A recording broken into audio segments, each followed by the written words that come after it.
Okay, example 2. So now we've got one with a grace period. So a 150-day note, which means it'll actually be 153 days, for $2,500, earning 2% interest, was made on July 3rd.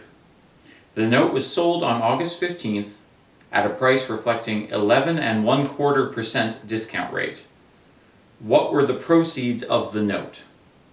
So this is why it's good to practice these, is just to get a handle on the language being used. What were the proceeds of the note? So what did the note sell for when you sold it later? You bought this note initially for $2,500, or you loaned someone $2,500, and later you sell it for some amount of money. How much did you sell it for? It's not asking for your rate of return or the profits or anything. It's just the proceeds of the note. What did you sell it for? Two-step process. Like I say, promissory note, first calculate S. So let's take it as two separate questions. Okay. July 3rd.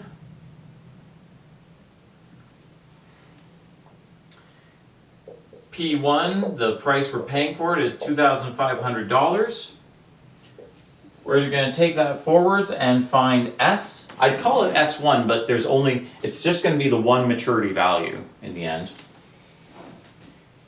This will be 153 days because of the 3-day grace period added on. Right, if we hadn't had any dates specified, actually, I suppose we would have days. We could still do a grace period, but like I say, a bunch of the practice questions will probably have the grace period. Hopefully the test questions will not. I will let you know. So we actually should find the date because we're going to have a different date to calculate in there as well. So if I would plunk it in the calculator, July 3rd as my start date. Pick whatever year. We're not going. It doesn't matter too much because we're not in February, so we don't have to really worry about the leap year anyway. So you could pick 2020, or always pick a non-leap year for safety. 2021, 2018, something like that. So if you calculate, that will be December 3rd as the end date. Let's start with that. Just look at the first part of the problem, and that is a 2% rate. So R1 is equal to 2%. So we're doing this loan at a fairly low interest rate. Let's do it here. So P1 is equal to, like I say, it's S. Oh, sorry. S, we're calculating S. Sorry about that. Done a lot of questions that way today. S equals P1 times bracket 1 plus R1 T1. So S is equal to $2,500 times bracket 1 plus 0.02 times 153 divided by 365. So our first step is just adding 153 days of interest to figure at 2% to figure out what is this promissory note worth. What is it actually worth at maturity on December 3rd? And if you calculate that, you get 2520.96. And yes, it does, like I say, another question where it makes sense to round to 2 decimal places at this point. That is actually what it will pay out. So like I say, here it's worth 2520.96. Let's look at the second part of the problem. So like I say, just parse the details and gather them together. The note was sold on August 15th. So somewhere in here, doesn't matter, like I say, I don't care about the scale, just organizing your timeline for thoughts. August 15th, the note is sold at a price reflecting a 11.25% discount rate. Kind of terrible rate. So like I say, we did a nice loan to someone, but then when we need our money back, some types of promissory notes you can do them on demand, where you can just say, okay, actually I need to cash this in right away for whatever interest I would have accrued.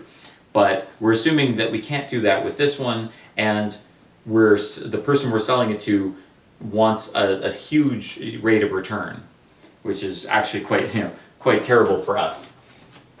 So we're going to find the price we're going to sell it at based on this maturity value we've calculated. So, using our calculator again, because we'll probably, if we already have December 3rd in there, we'll put in August 15th as date number 1 now. Find that this is 110 days. And like I say, rate number 2 is at 11 1/4. So that's 11.25% interest rate. So let's find P2. So this is what the general promissory note flow is going to look like. You have P1, you find S, then you use S to find P2. So P2 equals S divided by bracket 1 plus R2 T2. P2 is equal to, so we're going to use that number we calculated, 2520.96 divided by bracket 1 plus 0.1125 times 110 over 365 bracket. P2 is equal to 2438.29. $2,438.29. So that is the proceeds of the note. We sadly sold it at a loss. We purchased it for $2,500 and sold it for $2,438. Like I said, it can happen depending on the timeline and the difference of interest rates we're talking about.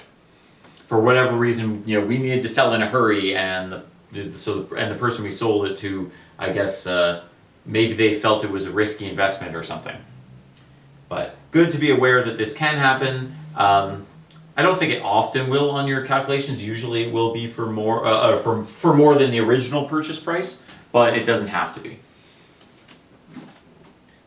But yeah, so that is a promissory note. We are not asking you to calculate the rate of return, but if you wanted to, you could. You held it for 43 days, you purchased it for $2,500, and you sold it for $2,438. So a loss of $61.71 on an investment of $2,500. You could calculate that. It would be a negative interest rate. It won't come up too often in this course. Certainly if you're investing in the stock market, you can end up with negative interest rates at any time. But and there are the occasional negative interest rates out in the world today, just at like slight amounts, like negative 0.5%, because rates have been so low, it's kind of odd right now. But usually we're expecting it to grow over time, or that you'll invest in something that grows over time. I mentioned the main area of negative interest rates could come in is more in growth rates of populations. Like I say, if a disease rips through a certain animal population, then their growth rate from year to year might actually be shrinking and shrinking and shrinking. So. Okay, one final example after this of an example without the 3-day grace period, which I expect is going to be more what you'll see on whichever test you might see this on. When we see this in Unit 2, it's going to be basically the same flow, it'll just be the compound interest equation instead of simple interest. So that's why it's really good to be familiar with this now, whether it comes up now or later or both.